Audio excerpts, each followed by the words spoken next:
ನೋಡಿ, ಪ್ರಸಾದ ಹಂಚೋದಾಗಲಿ, ಗಣೇಶನ ಪ್ರತಿಷ್ಠಾಪನೆ ಆಗಲಿ, ಎಲ್ಲದಕ್ಕೂ ಇವತ್ತು ಕಾಂಗ್ರೆಸ್ ಸರ್ಕಾರ ಹಿಂದೂ ವಿರೋಧಿ ನೀತಿಯನ್ನು ಅನುಸರಿಸ್ತಾ ಇದೆ.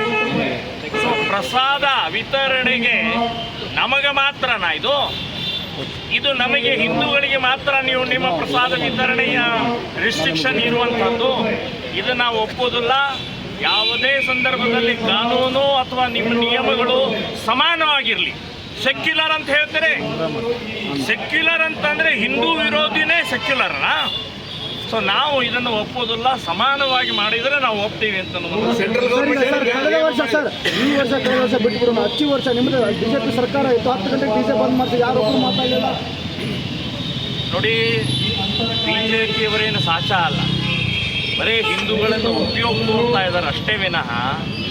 ನಾನು ಹೇಳೋದು ಬಿಜೆಪಿಯವ್ರಿಗೂ ಬೈತಾ ಇದ್ದೀವಿ, ಕಾಂಗ್ರೆಸ್ನವ್ರಿಗೂ ಬೈತಾ ಇದ್ದೀವಿ. ಯಾರ್ಯಾರು ಹಿಂದೂ ವಿರೋಧಿ ಮಾಡ್ತಾ ಇದ್ದೀರಿ ಅವರೆಲ್ಲರನ್ನೂ ಬೈಯೋರೇನು, ಅವರೆಲ್ಲರನ್ನೂ ತರಾಟೆ ತಗೊಳ್ಳೋ, ಅವರೆಲ್ಲರ ವಿರುದ್ಧ ಹೋರಾಟ ಮಾಡೋರು ಅಂತನ್ನುವಂಥದ್ದು ಪ್ರಮೋದ್ ಮುತಾಲಿಕ್ ಶ್ರೀರಾಮ ಸೇನೆ ಏನು ಅಂತನ್ನೋದು ಇವತ್ತು ಇಡೀ ಕರ್ನಾಟಕಕ್ಕೆ ಗೊತ್ತಿದೆ. ನಾವು ಯಾರನ್ನೂ ಬಿಟ್ಟಿಲ್ಲ.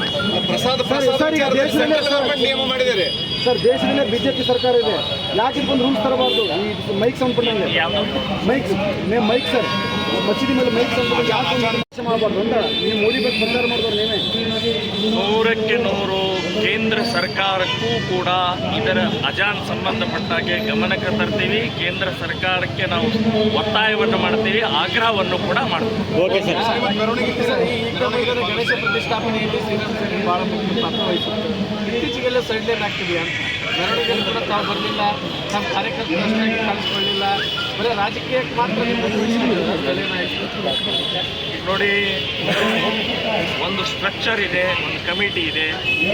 ಆ ಕಮಿಟಿಯ ಮಾರ್ಗದರ್ಶನದಲ್ಲಿ ನಡೀತಾ ಇದೆ.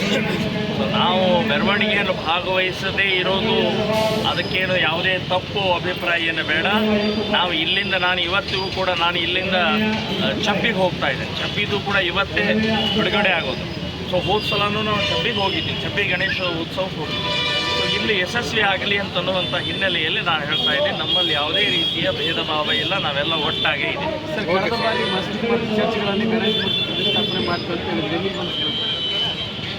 ಅಲ್ಲ, ಇಲ್ಲಿ ವಿರೋಧ ಮಾಡಿದರೆ, ಚೆನ್ನಮ್ಮ ಮೈದಾನದಲ್ಲಿ ಏನಾದರೂ ವಿರೋಧ ಮಾಡಿದರೆ ಅದನ್ನು ಮಾಡ್ತೀವಿ ಅಂತ ಹೇಳಿದ್ದಾರೆ. ಈ ಸಲ ಅವರು ಸೌಹಾರ್ದದಿಂದ ವಿರೋಧ ಮಾಡಿದ್ದಾರೆ ಸರ್. ಎಸ್ಟಿಪೈ ಮನವಿ ಕೊಟ್ಟಿದ್ದು ಈಗಾಗಲೇ ಕೂಡ ನೋಡಿ, SDPI ದೇಶದ್ರೋಹಿ ಪಕ್ಷ, ಕೊಲೆಗಡಕ ಪಕ್ಷ. ಇವತ್ತು ಸಾಕಷ್ಟು ಹಿಂದೂ ಕೊಲೆಗಡಕರಲ್ಲಿ ಗಲಭೆಗಳಲ್ಲಿ ಪಾತ್ರ ಇರುವಂಥದ್ದು SDPI. ಸೊ ಹಾಗಾಗಿ SDPI ಸಂಬಂಧಪಟ್ಟಾಗ ನಾನೇನು ಮಾತನಾಡೋ ಅವಶ್ಯಕತೆ ಇಲ್ಲ. ಒಂದು ದೇಶದ್ರೋಹಿ ಅನ್ನುವಂಥದ್ದು ಕೇಂದ್ರ ಸರ್ಕಾರ ಆದಷ್ಟು ಬೇಗನೆ PFI ಬ್ಯಾನ್ ಮಾಡಿದಾಗೆ SDPI ಕೂಡ ಬ್ಯಾನ್ ಮಾಡಬೇಕು ಅಂತನ್ನುವಂಥದ್ದು ನಾನು